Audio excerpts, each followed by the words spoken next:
Okei katsojat, se on nyt hirveä leffapaniikki käynnissä, nimittäin on tullut nyt yleiseen tietoon tässä pari päivää sitten, eli Netflix aikoo ostaa elokuvastudio Warner Brosin. No niin, mitä se sitten tarkoittaa teatterilevityksen suhteen ja mitä se tarkoittaa fyysisen median suhteen, siitä minä kerron teille kaiken tässä videossa, mitä tiedän.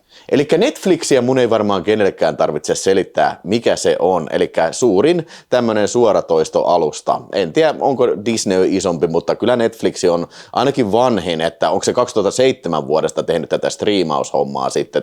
Netflixihän starttasi sen hommansa sillä lailla, että ne vuokras postitse niin kuin elokuvia. Että sulle tuli DVD postissa ja sitten sä pistit DVDn takaisin postissa. Näin sä pystyt kätevästi sitten vuokraamaan elokuvan ilman käymättä sitten missään videovuokraamossa, mutta siitä se sitten kehittyi pikkuhiljaa sitten siihen, että eksklusiivisesti alkoikin sitten niin kuin vuokraan tai striimaan kuukausimaksua vastaan sitten ne elokuvia heidän omassa verkkopalvelussaan. Ja oliko se Suomeen sitten, kun Netflix tuli 2011 tai 2012? Meikäläiselläkin joskus on ollut Netflixi, ei ole pitkään aikaan enää ollut, mutta silloin kun House of Cards tuli, niin silloin mä ajattelin, että vittu, tää on kovinta paskaa ikinä, että niinku täältä näkee niinku, vähän niin kuin kaapelikanava sillä on demandina sitten niinku omassa PlayStation-konsolissa vai mulla taisi olla PlayStation-konsolissa siihen aikaan se sitten ne. Että sieltä näkee tälle kaikki hyvät elokuvat ja silloin se tarjontaa olikin aika hyvin sitten, mutta kyllä se nyt alkaa olla vähän sitä omaa näiden Netflix tätä original series tarjontaa enimmäkseen, mikä on mun mielestä niin kuin, se taso on laskenut ihan helvetisti, että mua ei enää yhtään kiinnosta, mitä se on se originals. Ennen se originals tarkoitti niin kuin semmoista niin kuin, vähän niin kuin laadun taetta, mutta ei todellakaan nykyään. Ja mä oon pudonnut ihan kärreltä, että mitä siellä on, mutta kyllä ihmiset siellä kattelee, se on tosi suosittu kyllä näin ja varmaan sinullakin siellä Netflix on. Mutta Warner Bros. Niin sehän on yksi vanhimmista elokuvastudioista, eli Jack Warnerin perustama silloin joskus, en mä tiedä, 20-30-luvulla, ja ne on tehnyt vaikka kuinka monta klassikkoelokuvaa, Yksi lensi yli käenpesän, Dirty Harry, you name it. Te tiedätte sen logon aina, kun tulee tämä Warner Brosin vaakuna, niin siitä tietää, että niin kun se voi saattaa olla hyvää settiä tulossa, kaikki piirretyt ja kaikki tämmöiset, ne. Kyllä se on niin kuin maineikas elokuvastudio. Mutta mitä tämä kauppa nyt sitten tarkoittaa sitten käytännössä? Se lähti siitä, että ne on ollut tarjouskilpailu. Muun muassa Paramount oli siinä tarjoamassa sitten kans omalta osaltaan tässä. Ja ilmeisesti kyseessä oli koko liiketoiminta, mitä Paramount olisi havitellut. Mutta Netflixiä kiinnosti ainoastaan tämä niin kuin Warner Bros. Elokuvatoiminta, ei uutistoiminta, ei dokumenttitoiminta, vaan elokuvatoiminta ja sitten siihen liittyvä sitten toi HBO-palvelu sitten, joo, eli HBOkin liittyy tähän kiinteästi tähän kyseiseen diiliin sitten, joo. No, siitähän on nyt sitten tehty tämä 82,7 miljardin dollarin kaupat, tai se on ainakin niin alustavasti sovittu. Tässä voi olla vielä niin kuin monta mutkaa matkassa, mä kerron vähän myöhemmin siitä sitten, mutta mitä se sitten tarkoittaisi, jos tämä menisi läpi sitten? No varmaankin ensimmäiseksi teitä kiinnostaa tämä fyysinen media sitten, että kun kyllähän Warner Bros. On isosti julkaissut näitä aina VHS:stä lähtien sitten, täältä löytyy esimerkiksi, Cobra löytyy Warner Brosilta ja tietysti Mana ja 2 Luopio löytyy tästä. On ollut pitkään mukana tässä elokuvalevityksessä ja DVD-levityksessä. Siis tarkoitan VHS lisäksi DVD-levitys, Blu-ray ja 4K on ollut mukana. Ja onhan ne tehnyt sitten esimerkiksi viime aikoinakin sitten, Warner Bros. On julkaissut esimerkiksi Yksi lensi yli käenpesän 4K:na ja mitä kaikkea muuta on tullut sitten hyvää settiä. Kyllä Freddy Kruegeri tuli justiin, se Freddy-boksi tuli Warnerin kautta ja näin. Netflix ei ole todellakaan ollut tunnettu siitä, että ne on niin kuin kauhean kärkkäitä levittämään niin kuin fyysisenä mediana omia tuotantojaan. Taitaa olla Stranger Things on tullut Blu-ray-boksina jotain kautta. Ja sitten esimerkiksi Irishman, joka oli Netflix-tuotanto, on tullut ymmärtääkseni Criterion Collectionin kautta, siis 4K:lle ja Blu-raylle sitten.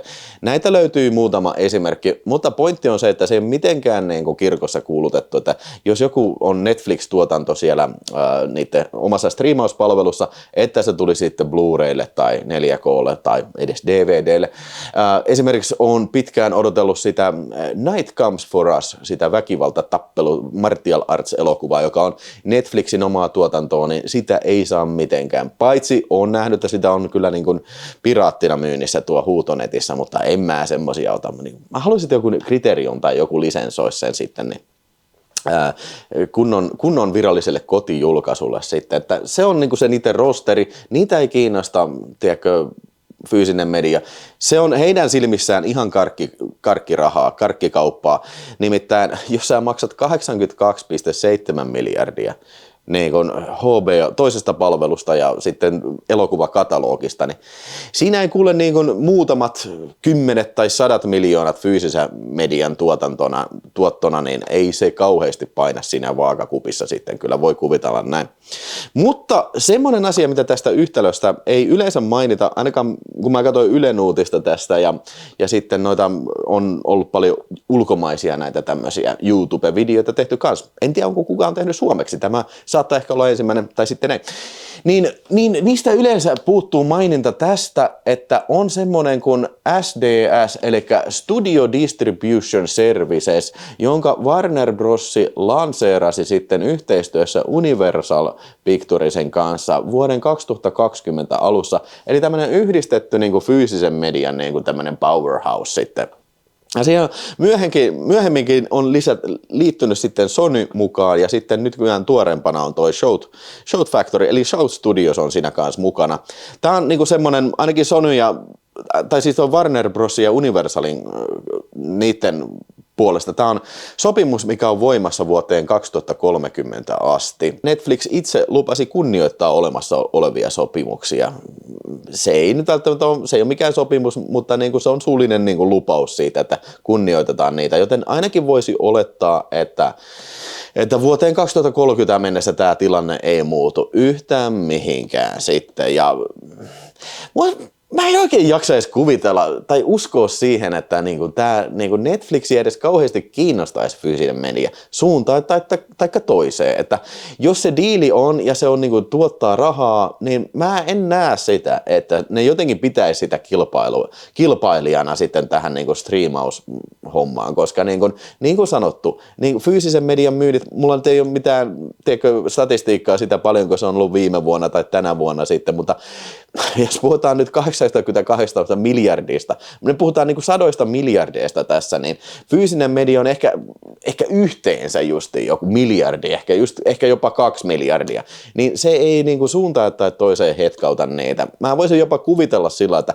okei, jos meillä on kerta tämmöinen niin kuin distribution niin kuin, järjestelmä toiminnassa, niin se ehkä jopa auttaisi niitä sillä niin kuin innostuun siitä, että hei, näiden kautta meillä on valmis mekanisaatio siinä, niin tämän firman kautta me pystytään levittämään meidän näitä niin kuin suoratoista olevia juttuja. Esimerkiksi jotain special editioneita tehdä ja niitä voi jengi ostaa lahjaksi tai itselleen keräiltäväksi sitten, että en mä tiedä, siis mulla ei todellakaan ole mitään insight-tietoa tästä, mutta vois kuvitella, että okei, toi on järkevää.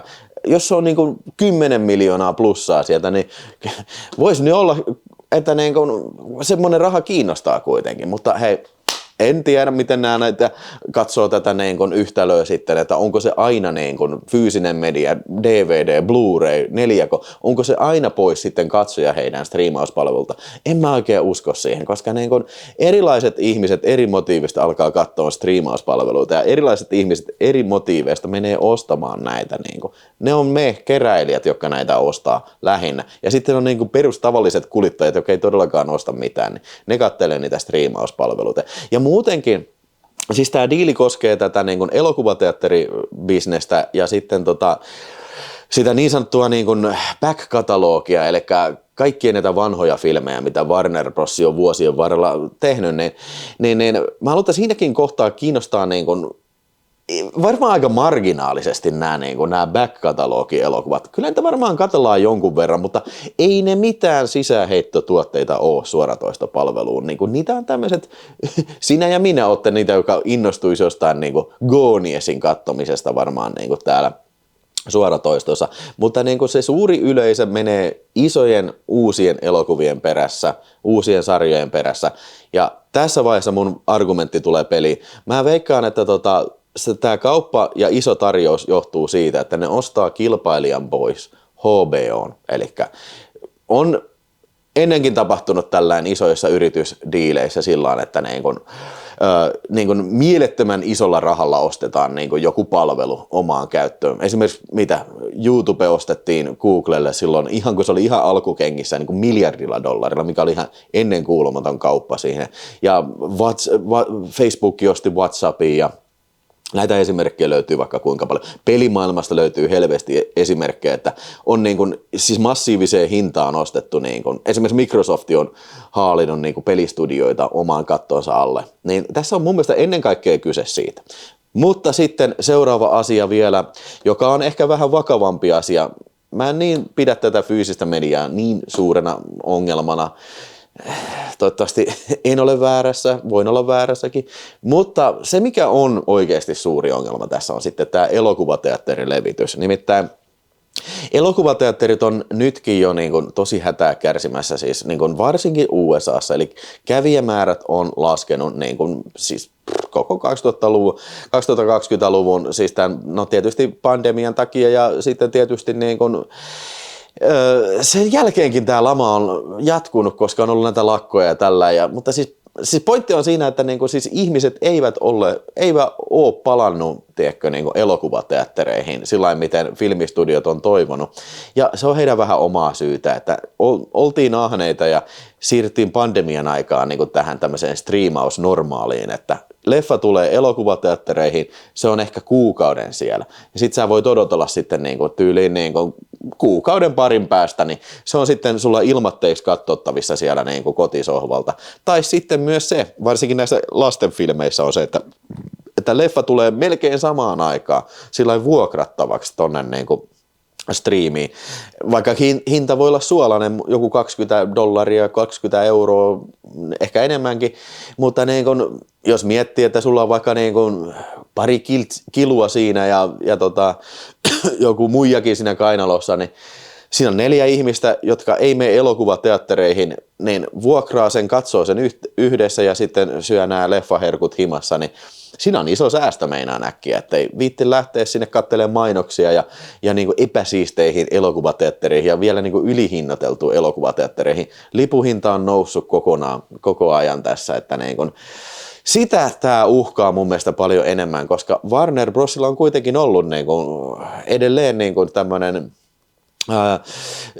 suhteellisen profiilikas elokuvateatterituotanto. Tänä vuonna on tullut, Minecraft-elokuva, varmaan näkemättä paskaa on kyllä. Sinners, Final Destination, Bloodlines ja Superman on tullut Warner Brosilta. Mikään näistä nyt, paitsi Minecraft taisi olla hitti, mutta mikään näistä muista ei kauhean hitti ole ollut, mutta kuitenkin ne vastaa isosta osasta näistä isoja elokuvia. Ja mä veikkaan, että se on se toinen iso asia, minkä takia Netflix nimenomaan haluaa Warner Brosin.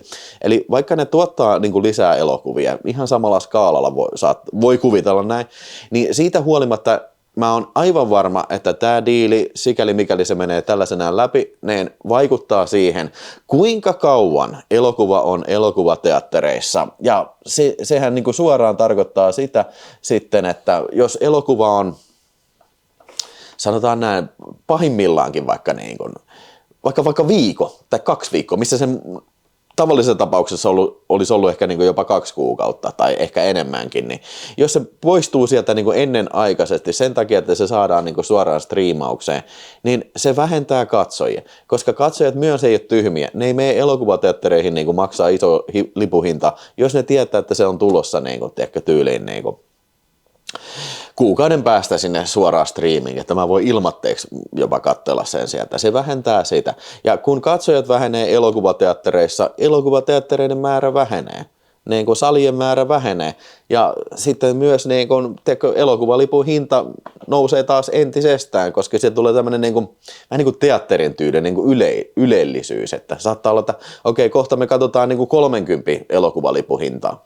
Niin kuin, sillä ei ole varmaan mitään rajaa, että kuinka korkealle ne voi mennä. Ja periaatteessa sä et saa mitään niin kuin parempaa tai enemmän, vaan sä vaan niin kuin pääset siitä nauttiin ylellisyydestä sä menet elokuvateattereihin. Tämä nyt ei ole tietenkään pelkästään tämän kaupan syytä, vaan niin kuin, tämä on pitkään ollut jo tiedossa tämmöinen linja, että niin kuin, siis elokuvateatterikatsojat, niin kuin, ne vaan vähenee ja vähenee. Eikä niin kuin ole periaatteessa, ei oikein ole niin kuin valoa nähtävillä, että olisi tulossa semmoinen niin kuin ryntäys takaisin elokuvateattereihin. En tiedä sitten, kun tulee Avatarsi, tulee tuossa niin kuin Avatar, tulta ja persettä tulee kohta tuossa joulun alla ensi iltaan, niin vetääkö se sitten katsojia miljoonittain sinne persetä penkkiin? Ehkä, voi olla. Ja niin kuin, mä en ole todellakaan mikään mega-elokuvan puolesta puhuja, mutta tässä vaiheessa mä alan jo toivoa, että toivottavasti tulisi nyt edes yksi kova hitti vielä, mikä ei ole mikään animaatio, niin edes tälle vuodelle. No ei se edes enää kerkeisi tälle vuodelle, koska niin kun se Avatarihan, eikö se tule 20 päivä tai jotain, niin sitten se on jo, ei se millään kerkiä niin tätä vuotta niin suosta nostaa. Tänä vuonna on tullut ihan älytön määrä floppeja ja siis elokuvateatterit on hätää kärsimässä, joten joku piristysruiske se pitäisi olla muuta kuin sitten niin kuin, lipuhinnan nostaminen näin. Eli tähän se varmasti vaikuttaa tämmöiseen elokuvateatteribisnekseen ja elokuvaesitys ajan pituuteen. Niin sitä mä justiin oon ajatellut. Ehkä siinä voi olla semmoinen niin kuin aspekti myös sitten, että kenties Netflix sitten innostuu tästä bisneksestä, että ne niin kuin tahalteen niin kuin haluaa niin kuin tukea tämmöistä niin kuin perinteistä toimintaa, mutta tämä ei todellakaan ole ollut niin kuin tämä äijä, mikä sitä Netflixiä vetää, niin se ei ole todellakaan ollut tunnettu mistään niin kuin, elokuvateatterin puolesta puhujana ja siis jopa niin kuin Irishmanikin, mikä Suomessakin jopa nähtiin elokuvateattereissa niin tosi lyhyesti, niin sekin jouduttiin oikein, Martin Scorsese sanoo, että hei, mä haluan, tää on mun ehto, että tää näytetään elokuvateatterissa. Muutamia muitakin Netflix-elokuvia on ollut elokuvateatterissa ihan senkin syystä jo, että ne pieni elokuvateatterilevitys, niin ainoastaan silloin voi olla sitten mukana tuossa Oscar-kisassa sitten, ihan niin kuin ketään kiinnostaa siinä. Joo, mutta aika näyttää, siis ei se varmaan mikään maailmanloppu, että kyllähän Amazon osti sitten ton MGM, niin sen jälkeen on tullut, tiedätkö, niin kun esimerkiksi Hyvät, pahat ja rumat on tullut MGM:ltä, tosin Arrovin lisenssoimana sitten, että ei se ei oikein vaikuttanut ehkä niin kuin suuntaan tai toiseen sitten toinen, kun se Amazonin kauppa, niin mikä muuten, se oli $8,5 miljardia se Amazonin kauppa, niin miettikääpä sitä, että tämä on $82 miljardia. Ei kun, mitä mä sanoin, 82,7 miljardia. On ehkä niin kuin, vähän eri sfääreissä nämä luvut kyllä sitten. Mä en tiedä, onko tämä isoin tämmöinen elokuvastudiokauppa ikinä. Mä veikkaisin, jos ei ole isoin, niin ainakin niin kiistatta niin kuin, ihan yksi isoimmista kyllä. Jos tämä toteutuu, tähän loppuun vielä täytyy sanoa, että ei se ole mikään kirkosta kuulutettu, että se toteutuisi, koska niin kun, tässähän oli vähän joku ristiriita tai epäselvyys siitä, että mikä tämä tarjouskauppa, menikö se nyt ihan lain mukaan sitten, koska esimerkiksi Paramount on tehnyt tästä jo valituksen siitä, että tämä ei mennyt niin kuin lain mukaan tämä tarjouskauppa ja Paramountin tässä on vielä tämäkin hauska juttu, tänään Paramountin omistajat, tämä Larry ja David Ellison, niin niillä on läheiset suhteet Yhdysvaltain presidenttiin herra Donald Trumpiin sitten, joka hiljattain pääsi otsikoihin sillä, että toi Trump oli niin kuin jotenkin ylipuhunut, tiedätkö, Paramountin näyttää vihreätä valoa Rush Hour 4 elokuvalle, niin kuin. Vittu kuinka lapsellinen äijä, niin kuin Rush Hour. Kaikista maailman elokuvista se on niin kuin vittu Donald Trumpin niin kuin yksi suosituimmista franchisista. Niin kuin, en tajua kyllä, mutta siis niillä on läheiset suhteet on Donald Trumpiin, niin ne voi sanoa ihan hyvin. Mä en yhtään ihmettelisi, jos ne sanoo Trumpille, että hei, sano kongressille, sen pitää nimittäin käydä kongressin läpi ja sitten toi mikä se oli se kilpailuvalvontalautakunta. Eli tässä on kyse niin kuin, siis tästä monopoliasemasta mahdollisesti, eli nämä on niin isoja nämä kaupat tässä, niin voi ihan hyvin olla, että Trumpi sanoo kongressille sitten Paramountin pyynnöstä, että hei, ei päästä tätä kauppaa läpi sitten kyllä.